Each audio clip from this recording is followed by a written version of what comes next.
Hello everyone. Hapur বাসা থেকে বের হলাম শাহজালাল রাদিয়াল্লাহু তাআলা এর মাজারের উদ্দেশ্যে। সিএনজি করে মাজারে পৌঁছানোর পরপরই আন্টি আরিশা আম্মা তাড়াতাড়ি মাজারের ভেতর প্রবেশ করতে ব্যস্ত হয়ে পড়ল। দেন আমিও তাড়াতাড়ি করে হেঁটে মাজারের দিকেই রওনা হলাম, মাজারের গেটের দিকে আর কি। কিন্তু পিছন থেকে আলহা মোবাইল দিয়ে ভিডিও করতেছিল, যার কারণে ও আরেকটু পিছনে পড়েছিল।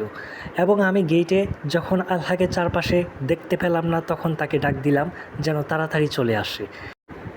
সে আসার পর আমরা সবাই যখন মাজারে প্রবেশ করলাম, তখন শুরুতেই আমাদের চোখে যেটা পড়লো সেটা হচ্ছে মাজারের কবুতর। মাজারে এতগুলো কবুতর ছিল এবং দেখতে এত নান্দনিক একটা ভাইব ছিল যা বলার বাহিরে। কবুতর দেখে আলহা আর আরিশা তো কী খুশি, তারা যেন খুশিতে আত্মরা হয়ে পড়েছিল। আমরাও পরিবেশটাকে খুব ভালোভাবে এনজয় করতেছিলাম। তখনই আরিশা ইচ্ছে হলো একটা কবুতর হাতে ধরে দেখার, এবং একটা কবুতর সে হাতে নিল। হাতে কিছুক্ষণ রাখার পর সে কবুতরটাকে উড়িয়ে দিল। কবুতরটা মুক্ত আকাশে উড়তে উড়তে যেন স্বাধীনতার স্বাদ পেয়ে গেল। চারপাশে বিল্ডিংয়ের উপর বসে থাকা কবুতরগুলোর নান্দনিক দৃশ্য আমরা সবাই উপভোগ করতে লাগলাম। কবুতরের দৃশ্য উপভোগ করার পর আমরা একটু সামনে হাঁটতে লাগলাম।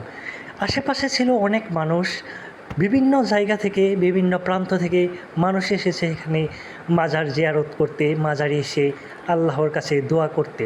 তারপরে আমরা চলে গেলাম পুকুর পাড়ি। মাজারের পাশে থাকা এই পুকুরটি ছিল আরও বেশি নান্দনিক সুন্দর। এই পুকুরের পাশে আমি দাঁড়িয়ে কিছু পোজ দিয়ে কয়েকটা ছবি তুলে নিলাম।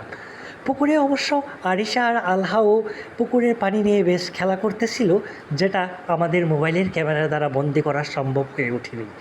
তারপর আমরা গেলাম মাজারে প্রবেশের সেই সিঁড়িটার নিকটে। সিঁড়িটার নিকটে দাঁড়িয়ে কিছুক্ষণ চারপাশ পর্যবেক্ষণ করতেছিলাম এবং মোবাইলের ক্যামেরা দিয়ে 360 ডিগ্রি অ্যাঙ্গেলে ভিডিও ধারণ করতেছিলাম।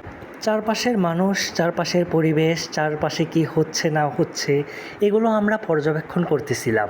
অতঃপর আমাদের প্ল্যান ছিল সিঁড়ি বেয়ে উপরে ওঠা, কিন্তু সাইনবোর্ডে লেখা ছিল মহিলাদের প্রবেশ নিষেধ, যার কারণে আন্টি আম্মা আর আরিশার মন খুবই খারাপ হয়েছিল। অতঃপর আমি আর আলহা আমরা দুজনই সিঁড়ি বেয়ে উপরে উঠতে শুরু করলাম এবং মাজারের দিকে প্রবেশ করতে শুরু করলাম। সিঁড়ি বেয়ে বাম পাশে যে মাজারটা যেখানে মূলত, সেখানে যখন আমরা গিয়েছিলাম, ভিতরে যে কীরকম একটা শান্তি লাগতেছিল, মানে মনে হচ্ছিল যে কলিজা একদম ঠান্ডা হয়ে গেছে।